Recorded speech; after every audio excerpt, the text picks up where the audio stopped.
தமிழ் செல்வி தனது குழந்தையை தன்னிடமிருந்து பிரிக்க முயன்றதற்கான உண்மையை அறிந்தவுடன் இனிமேல் யாரையும் நம்பி அமைதியாக இருக்க முடியாது என்ற முடிவுக்கு வருகிறாள். அதற்காக நேராக சென்னைக்கு சென்று சேதுவிடம் இருந்த தனது குழந்தையை மீண்டும் அழைத்துக் கொண்டு வருகிறாள். குழந்தையை மீண்டும் பெற்றுக்கொண்ட அந்த நிமிடத்தில் அவளுடைய கண்களில் இருந்த தைரியமும் கோபமும் அனைவரையும் அதிர்ச்சியில் ஆழ்த்துகிறது. இதுவரை அமைதியாக இருந்த தமிழ் செல்வி இனி யாராலும் ஏமாற்ற முடியாத பெண்ணாக மாறியிருப்பதை அங்கே இருந்தவர்கள் உணர்கிறார்கள். நடந்த அனைத்தையும் சேதுவிடம் வெளிப்படையாக கூறியவுடன் அவனும் ஒரு கணம் பேச முடியாமல் உறைந்து நிற்கிறான். தனது வீட்டில் இருந்தவர்கள் இவ்வளவு பெரிய சதியை செய்திருப்பார்கள் என்று அவன் கனவிலும் நினைக்கவில்லை. என்னுடைய குழந்தையை மீண்டும் என்னிடமிருந்து பிரிக்க யாராவது முயற்சி செய்தால் அவர்கள் யாராக இருந்தாலும் நான் சும்மா விடமாட்டேன் என்று எச்சரிக்கை விடுத்துவிட்டு தமிழ் செல்வி குழந்தையுடன் மதுரைக்கு கிளம்புகிறாள். இந்த செய்தி சேதுவின் மனதை உலுக்கிவிடுகிறது. முக்கியமான கூட்டம் இருந்தும் அவனுக்கு அதில் கவனம் செலுத்த முடியவில்லை. எல்லாவற்றையும் ஒதுக்கிவிட்டு அவசரமாக வெளியேறுகிறான். அப்போது கருப்பும் மலரும் வந்து வீட்டில் நடந்த மிகப்பெரிய பிரச்சனையைச் சொல்ல சேது மேலும் அதிர்ச்சி அடைகிறான். இந்த விஷயத்தை உடனே ராஜாங்கத்திடம் சொல்ல வேண்டும் என்று முடிவு செய்து அனைவரும் ஒன்றாக கிளம்புகிறார்கள். இதற்கிடையில் தமிழ் செல்வி நேராக ஈஸ்வரியின் வீட்டின் வாசலில் வந்து நிற்கிறாள்.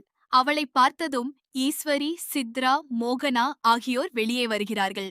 தமிழ் செல்வியின் முகத்தில் இருந்த கோபத்தை பார்த்தவுடன் ஏதோ பெரிய விஷயம் நடக்கப் போகிறது என்று அனைவருக்கும் புரிகிறது. ஒரு வார்த்தையும் வீணாக பேசாமல் என்னுடைய குழந்தையை என்னிடமிருந்து பிரிக்க நினைத்தது மிகப்பெரிய தவறு. இனிமேல் என் வாழ்க்கையிலும் என் குழந்தையின் வாழ்க்கையிலும் யாராவது தலையிட்டால் அதன் விளைவுகளை சந்திக்க வேண்டியிருக்கும் என்று எச்சரித்துவிட்டு அங்கிருந்து கிளம்புகிறாள். அவள் சென்ற பிறகும் ஈஸ்வரிக்கு பயம் குறையவில்லை. இந்த விஷயம் சேதுவுக்கும் ராஜாங்கத்துக்கும் தெரிந்திருக்கும் என்ற எண்ணமே அவளை பதற வைக்கிறது. இவ்வளவு தூரம் போய் குழந்தையை திரும்ப அழைத்து வருவாள் என்று நான் நினைக்கவே இல்லை. இப்போது என்ன செய்வது என்று கவலையுடன் சித்ராவிடம் பேசுகிறாள். மறுபுறம் சேது நடந்த அனைத்தையும் ராஜாங்கத்திடம் சொல்ல ராஜாங்கம் கடும் கோபத்தில் உடனடியாக வீட்டிற்கு செல்ல முடிவு செய்கிறார். உண்மை என்ன என்பதை இன்றைக்கு கண்டுபிடிக்காமல் விடமாட்டேன் என்று உறுதியாக கிளம்புகிறார். நண்பர்களே, உங்களுக்கும் தமிழ் செல்வி மற்றும் சேதுபதியை பிடிக்கும் என்றால் இப்போதே இந்த வீடியோவிற்கு ஒரு லைக் செய்து சேனலை கண்டிப்பாக சப்ஸ்கிரைப் செய்யுங்கள். அதே நேரத்தில் வீட்டில் மற்றொரு சம்பவமும் நடக்கிறது. சேதுவையும் ஐஸ்வர்யாவையும் பார்க்க காவியாவும் போஸும் வருகிறார்கள். அவர்களை மகிழ்ச்சியுடன் வரவேற்ற குடும்பத்தினர் பழைய நினைவுகளை பகிர்ந்து பேசிக் கொண்டிருக்கிறார்கள். அப்பொழுது போஸ் திருமண நாள் வீடியோவை பார்க்க விரும்புகிறார். வீடியோ ஓடிக்கொண்டிருக்கும் போது அனைவரும் சாதாரணமாகவே பார்த்து கொண்டிருக்கிறார்கள். ஆனால் போஸின் கவனம் ஒரு முக்கியமான விஷயத்தில் நிற்கிறது. சேது ஐஸ்வர்யாவின் கழுத்தில் தாலி கட்டவே இல்லை என்பதை அவன் தெளிவாக கவனிக்கிறான். அந்த 3 முடிச்சுகளையும் சித்ராதான் கட்டியிருப்பது வீடியோவில் வெளிப்படையாக தெரிகிறது. இதை உணர்ந்த போஸ் கடும் அதிர்ச்சி அடைகிறான். இதுவரை அனைவரும் சேது தாலி கட்டியதாகவே நம்பி வாழ்ந்த நிலையில் வீடியோவில் இருக்கும் உண்மை எல்லாவற்றையும் தலைகீழாக மாற்றப் போகிறது என்பதை அவன் புரிந்து கொள்கிறான். இதே சமயத்தில் ராஜாங்கம், சேது, கருப்பு, மலர் ஆகியோர் வீட்டிற்கு வருகிறார்கள். ராஜாங்கத்தின் முகத்தில் தெரிந்த கோபத்தை பார்த்ததும் வீட்டில் இருந்தவர்கள் அனைவரும் பதற்றமடைகிறார்கள். ராஜாங்கம் நேராக ஈஸ்வரியிடம் சென்று குழந்தையை கடத்தியது ஏன் என்று கேட்கிறார். தப்பை மறைக்க முடியாது என்பதை உணர்ந்த ஈஸ்வரி, பஞ்சாயத்தில் தமிழ் செல்வி தன்னிடம் திமிராக பேசியதால் அவளை பழிவாங்க வேண்டும் என்ற எண்ணத்தில் இப்படி செய்ததாக ஒப்புக்கொள்கிறாள். ஆனால் அவள் சென்னைக்கே சென்று குழந்தையை அழைத்து வருவாள் என்று எதிர்பார்க்கவில்லை என்றும் மன்னிப்பு கேட்கிறாள்.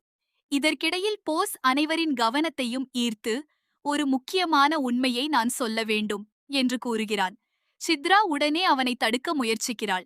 ஆனால் போஸ் தயங்காமல், சேதுவுக்கும் ஐஸ்வர்யாவுக்கும் நடந்ததாக நினைத்த திருமணம் உண்மையில் சட்டப்படி நடந்த திருமணமே இல்லை என்று கூறிவிடுகிறான். அந்த ஒரு வார்த்தை வீட்டையே அமைதியாக்குகிறது. ராஜாங்கம், சேது, ஈஸ்வரி, சித்ரா, ஐஸ்வர்யா என அனைவரும் அவனை அதிர்ச்சியுடன் பார்க்கிறார்கள். பின்னர் வீடியோவை அனைவருக்கும் காட்ட உண்மை கண்முன்னே வெளிப்படுகிறது. சேது தாலி கட்டவில்லை என்பதும் சித்ராதான் 3 முடிச்சுகளையும் போட்டிருப்பதும் தெளிவாக தெரிகிறது.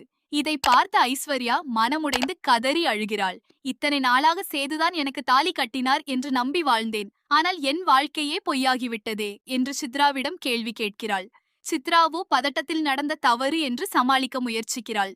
இந்த உண்மை வெளியான பிறகு சேது தனது மனதில் இருந்ததை வெளிப்படையாக கூறுகிறான். இந்த திருமணத்தில் எனக்கு விருப்பமே இல்லை. அந்த நேரத்தில் ஏற்பட்ட குழப்பத்தால் தாலி கட்டாமல் போனது இன்று நல்லதாகவே முடிந்திருக்கிறது. நான் ஐஸ்வர்யாவை மனைவியாக ஏற்றுக்கொள்ள முடியாது. அவளுடைய வாழ்க்கையும் வீணாக கூடாது. அவளுக்கு நல்ல வாழ்க்கை அமைய வேண்டும் என்று அனைவரின் முன்னிலும் சொல்கிறான். இதைக் கேட்ட ஐஸ்வர்யா கதறி அழுகிறாள்.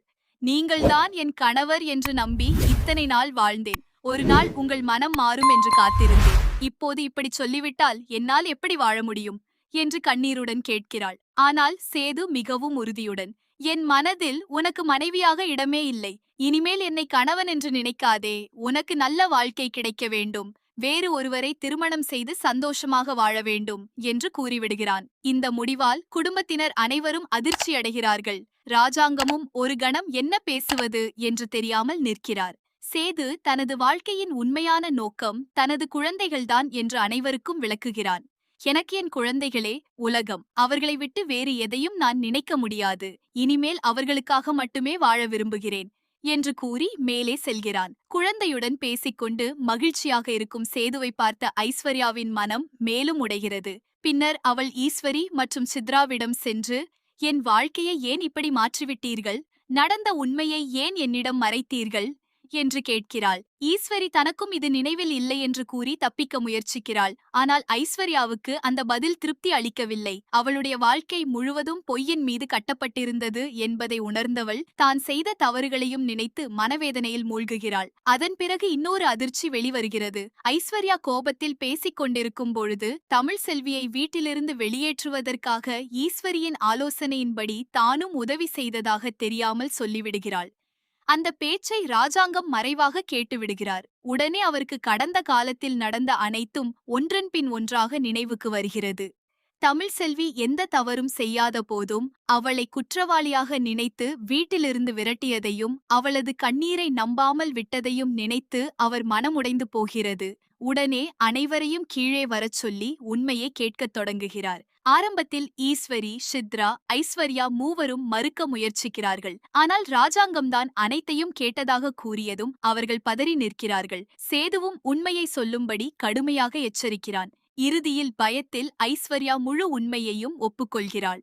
சேதுவை திருமணம் செய்து கொள்ள வேண்டும் என்ற ஆசையில் தமிழ் செல்வியை வீட்டிலிருந்து வெளியேற்ற ஒரு திட்டம் போட்டதாகவும் அவளுடைய குரலில் பேசி குடும்பத்தையே ஏமாற்றியதாகவும் நடந்த அனைத்துக்கும் தாங்களே காரணம் என்றும் அழுது ஒப்புக்கொள்கிறாள்.